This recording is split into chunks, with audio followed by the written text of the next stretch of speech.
Feminismo e contradições. Mulheres bíblicas. Maria, mãe de Jesus.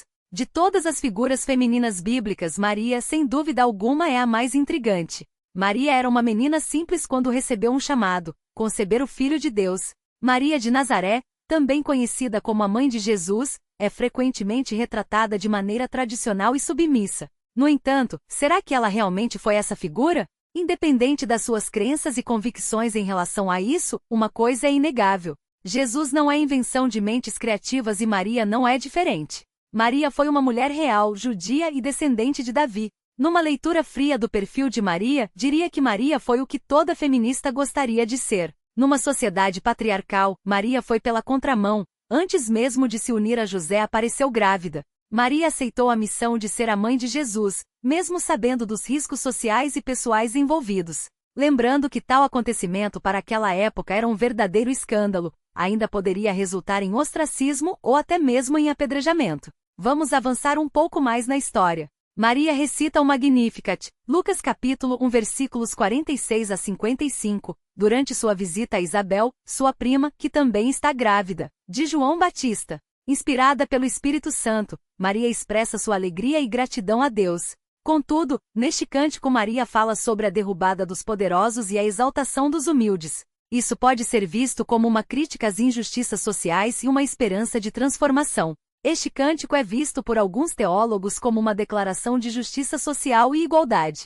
Maria começa exaltando a Deus por olhar para a humildade de sua serva. Ela reconhece que, apesar de sua posição social baixa, Deus a escolheu para uma missão grandiosa, mostrando que Deus se importa com os humildes e desprivilegiados. Aborda também sobre Deus enchendo de bens os famintos e despedindo os ricos de mãos vazias. Este é um forte apelo à justiça social, onde os necessitados são atendidos e os excessos dos ricos são questionados. Isso a posiciona como uma figura de resistência e esperança para as mulheres e outros grupos marginalizados. Agora vamos dar um salto nessa história. É dia de festa e estamos em Canaã da Galileia. Durante um casamento, o vinho acabou, o que poderia ser um grande constrangimento para os anfitriões. Maria, percebendo a situação, tomou a iniciativa de falar com Jesus sobre o problema. O episódio das bodas de Canaã, narrado no Evangelho de João, João capítulo 2 versículos 1 ao 11, é um dos momentos mais significativos que destaca como Maria desempenha um papel ativo ao pedir a Jesus que realize seu primeiro milagre, transformando água em vinho. Isso mostra sua capacidade de influenciar e tomar iniciativa. Maria foi a primeira a notar a falta de vinho e a levar a questão a Jesus. Sua ação mostra sua capacidade de observação e preocupação com os outros. Ao dizer a Jesus, eles não têm mais vinho, João capítulo 2 versículo 3, ela demonstra sua confiança na capacidade dele de resolver a situação. Apesar da resposta inicial de Jesus, que poderia ser interpretada como uma recusa. Mulher, que temos nós em comum? A minha hora ainda não chegou, João 2,4. Maria instrui os serventes. Façam tudo o que ele lhes disser, João capítulo 2 versículo 5. Isso mostra sua autoridade e fé inabalável em Jesus. A intervenção de Maria pode ser vista como um exemplo de empoderamento feminino. Ela não apenas reconhece um problema, mas também toma medidas para resolvê-lo, influenciando diretamente o curso dos eventos. Sua ação resulta no primeiro milagre público de Jesus. O papel de Maria nas bodas de Canaã vai além de uma simples intervenção prática. Ela atua como mediadora e intercessora, mostrando que sua influência e importância não se limitam ao âmbito doméstico, mas se estendem ao plano espiritual e comunitário. Vamos avançar ainda mais nessa história. Em Atos capítulo 2 versículos 1 ao 4, a passagem começa com os discípulos reunidos em um só lugar. De repente, um som como de um vento impetuoso enche a casa, e línguas de fogo aparecem e pousam sobre cada um deles. Todos ficam cheios do Espírito Santo e começam a falar em outras línguas, conforme o Espírito os capacitava.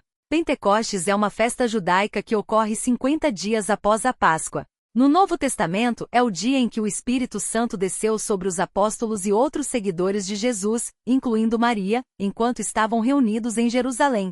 Este evento é considerado o nascimento da Igreja cristã. Maria estava presente com os apóstolos e outros discípulos, unidos em oração e expectativa pela promessa de Jesus sobre a vinda do Espírito Santo. Atos capítulo 1 versículo 14. Sua presença é significativa, pois ela é a única mulher mencionada nominalmente entre os presentes.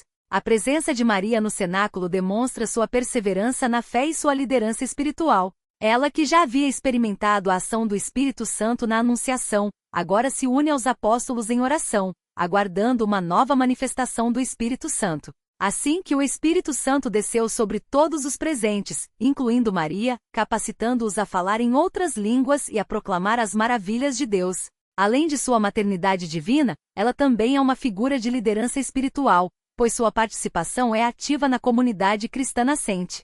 Sua presença em Pentecostes reflete sua coragem e fé inabalável, servindo de exemplo para todos os cristãos. Nos dias de hoje, Maria continua a desempenhar um papel de intercessora, unindo-se em oração com os apóstolos e preparando-se para a missão da Igreja. Entretanto, por que a necessidade de apresentar Maria e outras mulheres bíblicas como mulheres empoderadas? A resposta é muito simples. Diferente do que alguns grupos gostam de pregar, as mulheres cristãs não são moscas mortas e são grandes símbolos.